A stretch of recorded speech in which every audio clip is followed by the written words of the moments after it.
하나님의 시간 개념과 우리 사람들의 시간 개념이 다르다고 그랬죠.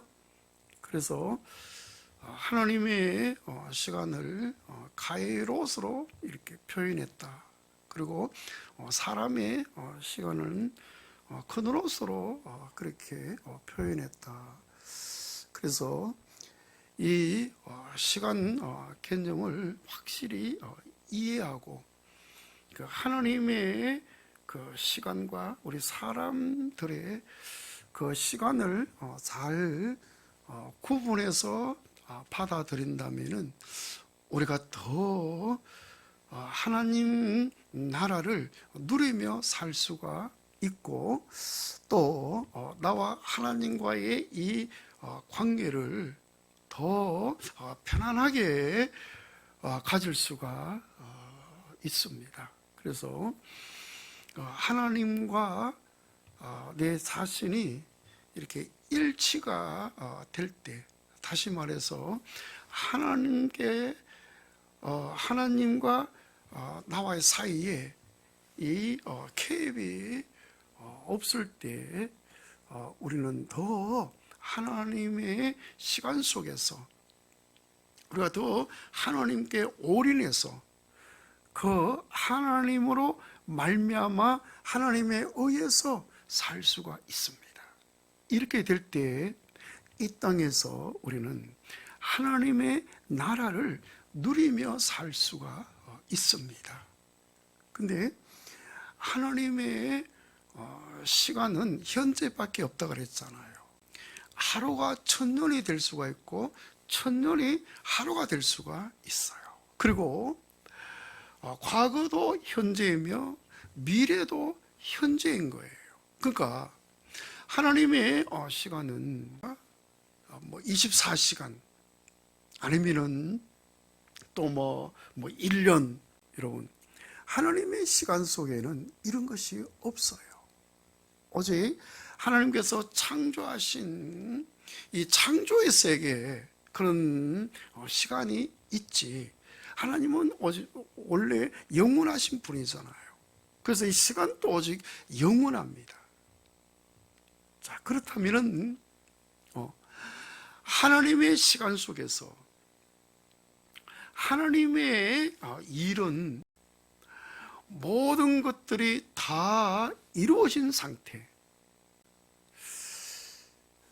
여러분, 하나님의 시간 속에는 모든 것들이 다 이루어진 상태입니다.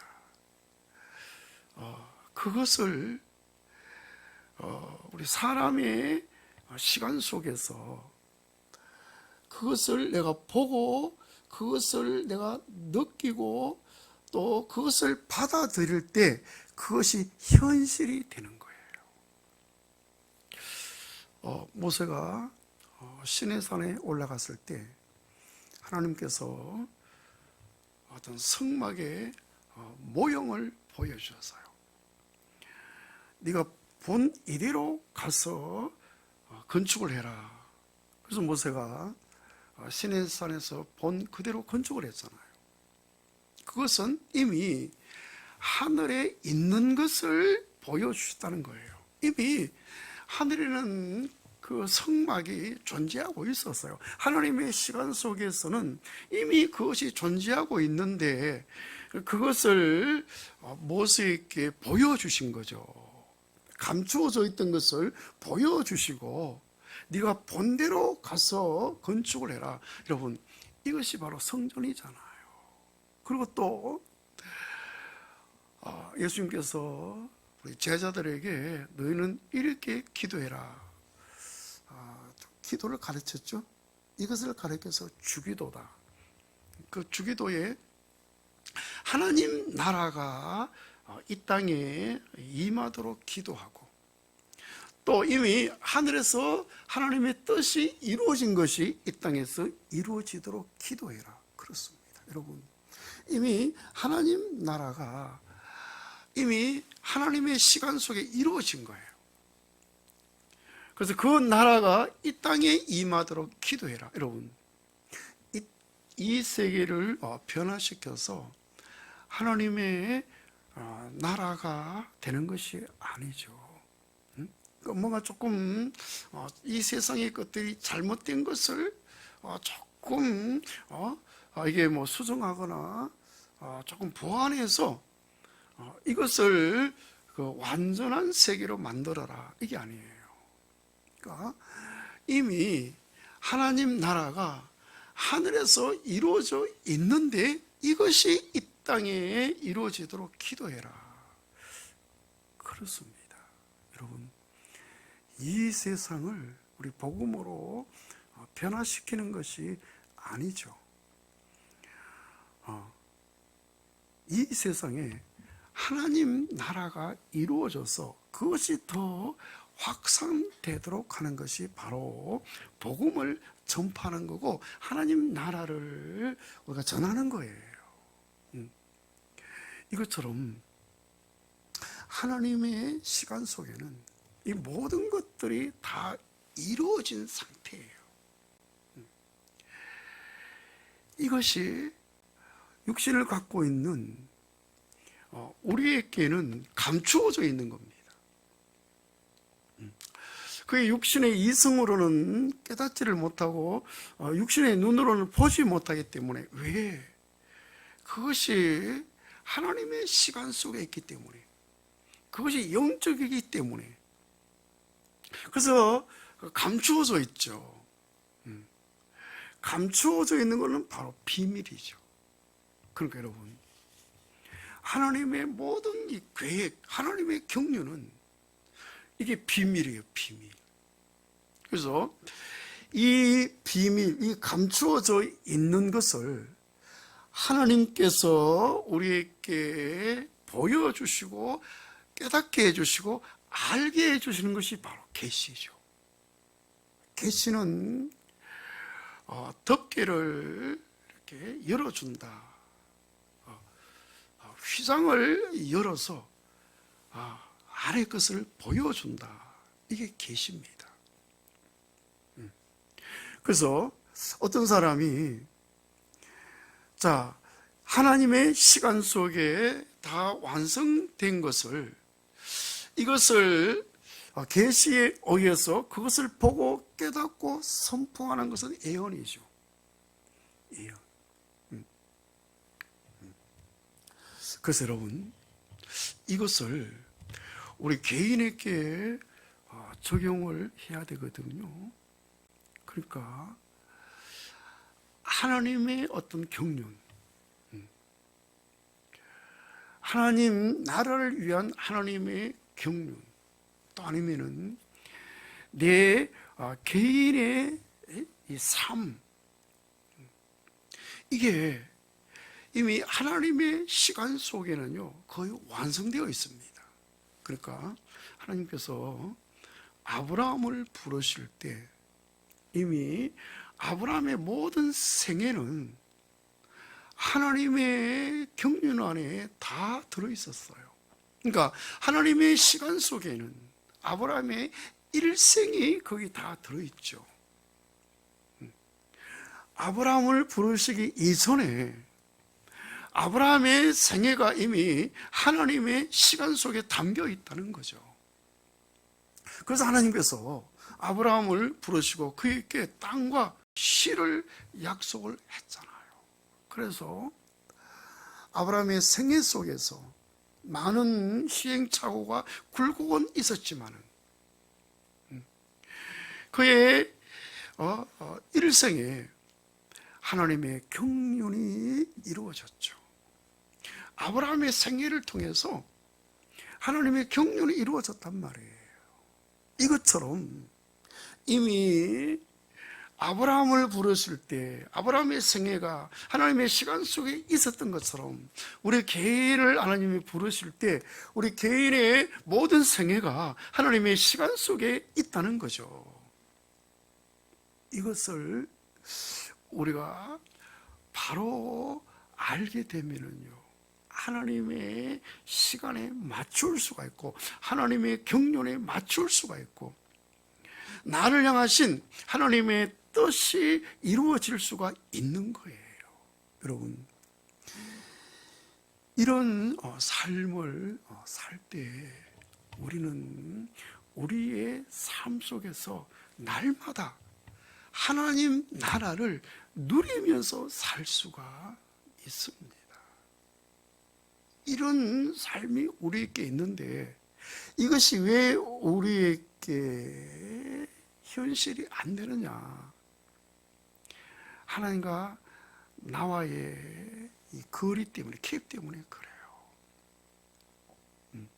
그러니까 그 하나님의 그 비밀을 계시를 통해서 우리가 알게 되면은, 그렇죠?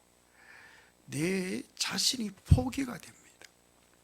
하나님의 그 비밀을 계시로 알게 되면은 내 모든 이성이 초월되죠. 그러니까 내 주장, 내 사고 이런 것들이 없어져 버려요. 그럴 때 하나님 나라가 내 심령에 이루어져서 나는 이 땅에 살지만은 하나님의 나라를 누리면서 살 수가 있습니다. 심령이 가난한 자는 복이 있나니 천국이 저희들의 것이요. 바로 이거죠. 그 하나님의 시간 속에 있는 것, 이게 이제 감추어진 거 아닙니까? 이것을 내가 봐야 되거든요. 이것을 내가 확실하게 느껴져야 되거든요. 그것을 위해서는 빛이신 하나님께서 빛을 비추어 주셔야 우리가 그것을 보고 깨달을 수가 있습니다. 우리가 육안으로 사물을 보잖아요. 빛에 의해서 사물을 보거든요. 빛이 반사돼서 우리 뇌에 전달되면은 그것을 우리가 보는 거예요. 빛이 없으면은 사물을 볼 수가 없는 거예요. 마찬가지로 여러분, 하나님의 시간 속에 있는 것, 이게 하나님 나라의 경륜이든지 내 자신의 어떤 삶이든지 하나님의 시간 속에 있는 이것을 내가 봐야 되거든요. 이게 바로 계시입니다. 이것을 보기 위해서는 하나님의 빛이 나에게 비추어져야 됩니다. 그런데 여러분, 하나님의 빛은 언제나 변함없이 계속해서 나에게 비추어져요. 그런데 그 빛이 무엇에 의해서 희미해져요? 하나님의 빛이 밝아야 되는데 하나님의 빛이 희미해지면은 그 하나님의 시간 속에 있는 것들을 볼 수가 없습니다. 그런데 언제나 계속해서 하나님의 빛이 비추어지는데 왜 나에게 그 빛이 희미해지느냐? 내 빛이 강하기 때문에 그렇습니다. 내 주장, 내 어떤 견해, 내 욕망, 내 계획, 내 인간적인 것, 이 소유적인 것, 내 지식, 이런 것들이 여러분 강하게 빛을 내면은 하나님의 빛이 어두워지는 거예요. 여러분, 밤하늘에 무수한 별이 있잖아요. 새벽에는 새벽별이 얼마나 빛나는지 몰라요. 근데 그 별빛이요, 태양이 떠오르면 사라져요. 그 별빛이 없어지는 것이 아니라 늘 그 자리에 있어요. 근데 태양의 빛이 더 강하기 때문에 그 별빛이 어두워지는 거예요. 그렇습니다. 여러분,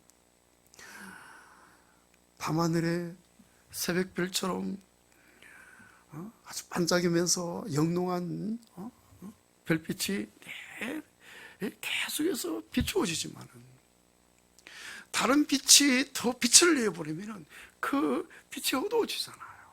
그렇습니다. 여러분, 내 육신의 빛, 사람의 빛, 이 빛이 더 강하기 때문에 하나님의 빛이 어두워져서 하나님의 손에, 하나님의 시간 속에 있는 것들을 내가 못 보는 거예요. 그래서 고린도전서 2장에 보니까 하나님께서 우리를 위해서 예비한 것, 우리가 눈으로 보지 못하고 우리 깨닫지를 못한다. 왜? 그거는 영적인 거기 때문에. 그래서 영적인 것은 영적으로 볼 수가 있고 깨달을 수가 있고 그것을 알 수가 있다 그랬잖아요. 그죠? 그렇습니다. 여러분,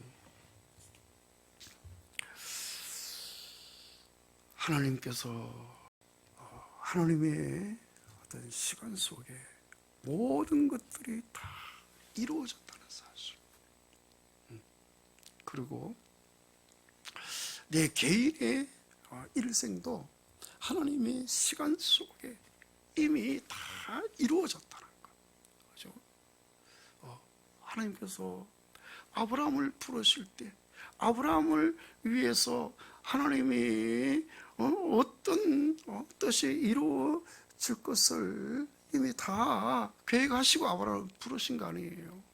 그렇습니다. 하나님께서 우리 한 사람 한 사람을 부르실 때에도 우리 한 사람 한 사람 귀히 하나님의 그릇으로 그렇게 서기 위해서 우리를 부르신 줄로 믿습니다. 그래서 여러분, 나를 위해서 예비하신 것, 이게 대단하다 그랬잖아요. 고린도전서 2장에. 그걸 우리가 눈으로 볼 수도 없고 우리 깨달을 수도 없다 그랬잖아요. 왜? 영적인 거 감추어져 있기 때문에. 그래서 신령한 것은 신령한 것으로 분별한다 그랬잖아요. 그렇습니다. 여러분, 오늘 우리의 어떤 삶이 하나님 나라에 속해 있어서 하나님 나라의 백성으로, 하늘나라의 시민으로 우리가 하나님 나라를 누리면서 살 수가 있거든요. 오늘 현재 내 형편이, 내 입장이, 내 상태가, 내 환경이 어떻든지 간에 그거와 상관없이 그 모든 걸 초월해서 우리는 하나님 나라를 누리면서 살 수가 있습니다. 그런데 왜 우리가 하나님 나라를 누리지를 못하느냐? 하나님과 나 사이의 계획이 있기 때문에. 하나님 시간 속에 다 이루어진 것을 내가 모르기 때문에, 그것을 안다면은 여러분, 내 자신이 없어져 버리는 거예요. 우리가 십자가 안에서 예수와 만나면은 내가 사라집니다. 내가 없어져 버려요. 그러려면은 예수가 내 자신으로 사는 거예요.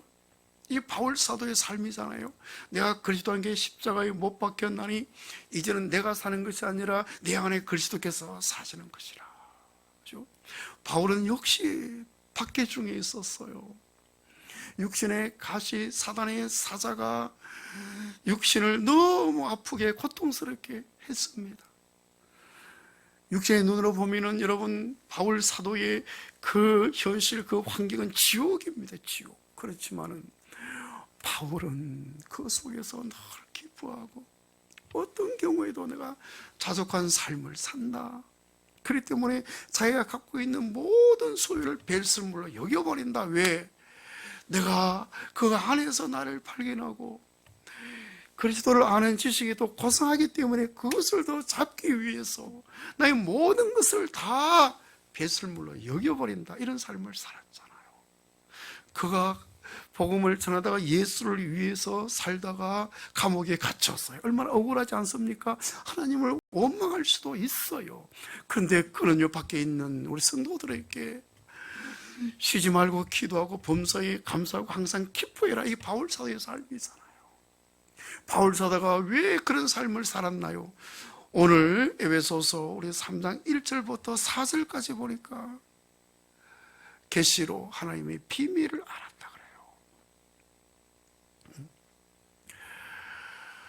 계시로 하나님의 비밀을 알았기 때문에 바울은 그런 삶을 살 수가 있었습니다.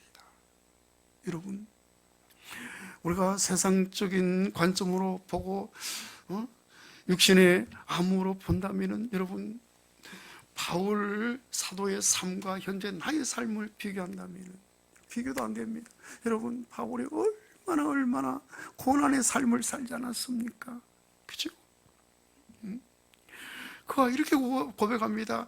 아시아에서 당했던 우리의 형편을 이해하기를 원한다 하면서, 우리가 이 고난이 너무 힘들어서 살 소망까지 끊어졌다, 마치 사형 선고를 받은 사형수와 같다.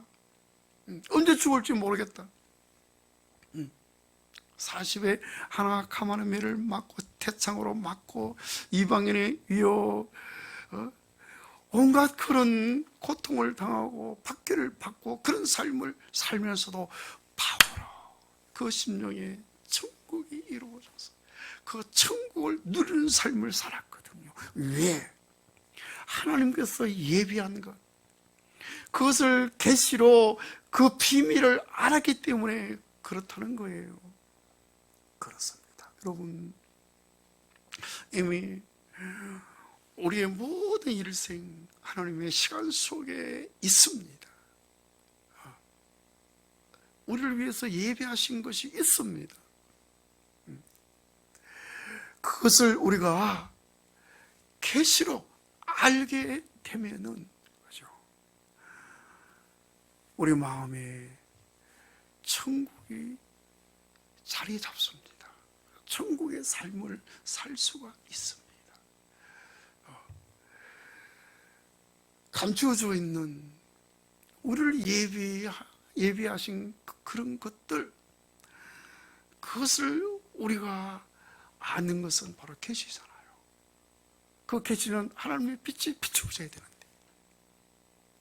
하나님의 빛은 언제나 계속해서 비춰져 있는데 그 빛이 어두워지기 때문에 그것을 못 보는 거 아닙니까? 내 빛이 더 강하기 때문에. 그래서 하나님께서 우리를 다루십니다. 우리를 다루어서 우리 육신의 빛을 하나님이 꺼뜨리시죠. 가난한 심령을 만듭니다. 누가복음 4장에도 보니까 이사야가 예수에 대해서 예언하기를 그에게 기름을 부어서 가난한 자에게 복음을 전하게 한다. 그래서 갇힌 자를 해방시키고 눌린 자도 해방시키고 이렇게 한다 그랬잖아요.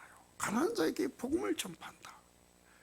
그렇습니다. 여러분, 하나님께서 우리를요 가난하게 만듭니다. 심령이 가난하게. 이게 바로 우리 육신의 빛을 꺼지게 하는 거예요. 하나님이 우리를 이렇게 다루십니다.